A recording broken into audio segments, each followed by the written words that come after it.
Well, hey guys, Bart with Bicycle Rider YouTube, and I'm taking the Ride1Up Portola. This is their foldable e-bike. It just came on the market not too long ago. Ride1Up's been on the scene for a while. You guys know we don't review a lot of direct-to-consumer e-bikes. Quick story. I do own a brick-and-mortar shop in Biloxi, Mississippi. We are a Trek dealer. We're a Gazelle dealer. We sold Specialized, Marin. We sell a lot of name brand e-bikes. And the Ride1Up is one of the guys. I've dealt with Ride1Up for a while. I don't sell their bikes out of my bike shop. They are direct consumer. But they sent me this bike to do a test on this bike and do some YouTube reviews. So I've been riding this bike a lot. I'm in Biloxi, Mississippi. I'm at a gorgeous little place here, getting ready to go have lunch. You can see the casinos right there, and this is a little restaurant called Mary Mahoney's, legendary restaurant. I'm getting ready to go have lunch there in a few minutes. And I took the Portola down here, zipping around. I do a lot of errands on this bike. I do a lot of running around back and forth to the house on this bike. I sell a lot of e-bikes out of my shop, and I'm a professional e-bike salesman. So, people ask me if this is a good bike. Well, it's a good bike. For $1,000, and of course, they have some sales here and there, but really for $1,000, you're getting a very versatile e-bike with a small form factor. So, some people want one bike to do multiple things, and this is a good utilitarian style e-bike. And when you're running errands on these bikes and you're zipping around town, you do get some health and fitness out of it. You're moving your body, you're getting fresh air. It's good mentally. But this is not a $5,000 road bike that we go put 60 or 70 miles at a pop on it. This is to get around town. This is a small form factor, so if you're traveling in a motorhome or something, this bike gets you around town. And it does give you health and fitness, but there's a lot of different factors when buying an e-bike.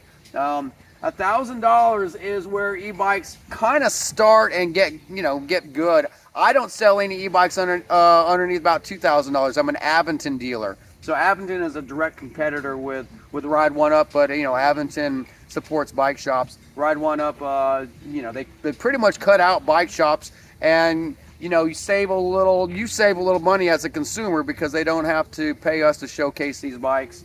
So really they cut out bike shops. So when you go to get these bikes worked on, a lot of bike shops, won't work on them. We can't get parts for these bikes.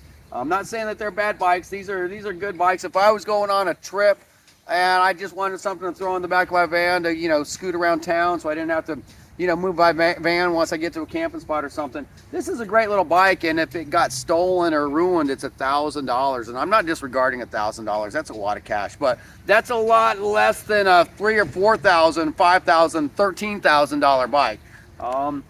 I'm going to say this is a good bike. I've been riding it for about 3 weeks now, and I haven't had any problems in three weeks. So I can't speak for the longevity of some of these, components, and it's got name brand cells, it's got a motor, it's got, Shimano gears. So, people really want to dive into the nuts and bolts of this bike, and a lot of it really doesn't matter that much other than the frame, the motor, the controller, how it operates, and how you feel on it. Most of these bikes ride pretty good. Ride1Up is, for $1,000, believe me, you're getting a lot better components than I see on a lot of $1,000 bikes. Even though I don't sell a lot of direct-to-consumer bikes, we are a e-bike repair facility, so we have to work on a lot of bikes that are in this range, and some of them we really don't want to work on. They're very poor quality with very poor components that we can't get replacement parts for. Bad batteries that I don't even want in my shop because of risk of fire.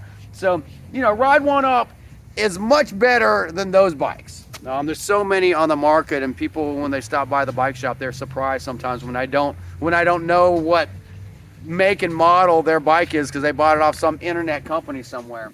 Ride1Up, La Jolla, California. They got a cool motto. I owned a couple Ride1Up bikes before I opened up my bike shop, and those bikes are still around Biloxi, Mississippi, riding around. My friends have them. Great little bike, but don't buy this bike and then call my bike shop up a year later and complain to me that something broke. I mean, I don't sell this bike. They've got a lot of unnamed brand parts, the brakes and the motor. I mean, I don't see a lot of name brand parts on this bike, but believe me, it all works as it should. I was just zipping here at 20 plus miles an hour, and I had to hit the brakes pretty hard, and this brake stopped. You know, they've got a good feel to them. The bike went together really good.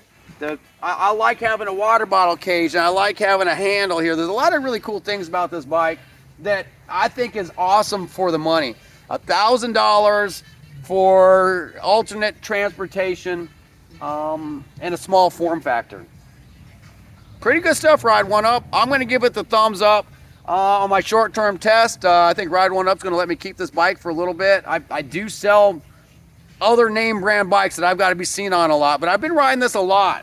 Back and forth to the house, I've let some of my friends ride it. Everybody's really loved this little bike, and so far it's performed really good. I think we've got, you know, 200 miles on it, so, you know, 200 miles is not a lot on an e-bike, but so far it's all performed really well, and we're impressed with this little bike. So, Bicycle Rider YouTube, if you like what we do on this channel, it's raw, it's real, just like and subscribe. And I'll keep doing a real review on the Ride1Up Portola. So far, so good after about 3 weeks.